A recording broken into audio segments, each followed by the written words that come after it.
Le prophète Ionès fut envoyé par Dieu à Ninive, une grande ville prospère de l'ancienne Mésopotamie, dans l'actuel Irak. Tombée dans l'idolâtrie et la corruption. Ses habitants vivaient dans le luxe et l'injustice. Malgré ses avertissements et ses efforts pour les guider, les habitants de Ninive le rejetèrent. Certains le traitaient de menteur, d'autres se moquaient de lui. Ionès ressentit une grande déception.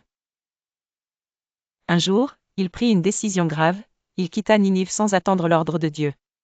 Il pensait que son rôle était terminé. Ionès se dirigea vers la côte et trouva un bateau prêt à partir. Il monta à bord, espérant mettre derrière lui son peuple rebelle.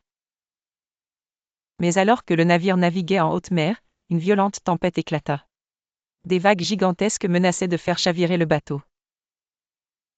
L'équipage, superstitieux, croyait que la colère des dieux était la cause de cette tempête. Pour calmer la mer, ils décidèrent de tirer au sort pour sacrifier un passager. Ionès est tiré au sort.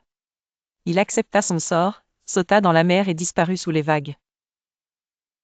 À ce moment précis, un immense poisson surgit des profondeurs et l'engloutit d'un seul coup. Ionès se retrouva dans un monde de ténèbres absolues. Il était prisonnier à l'intérieur du poisson, seul et incapable de bouger. L'air était lourd, il ne voyait rien et ne savait pas combien de temps il allait rester là. Il comprit immédiatement que cette épreuve était une punition divine pour avoir abandonné son peuple sans permission. Il se sentit envahi par le regret et la peur. À cet instant, il se tourna sincèrement vers Dieu et prononça une prière d'une grande humilité. Il n'y a de divinité que toi, gloire à toi. J'ai été du nombre des injustes.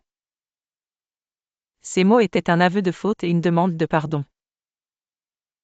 Dieu, dans sa sagesse infinie, accepta son repentir. Il ordonna au poisson de remonter à la surface et de recracher Ionès sur la terre ferme.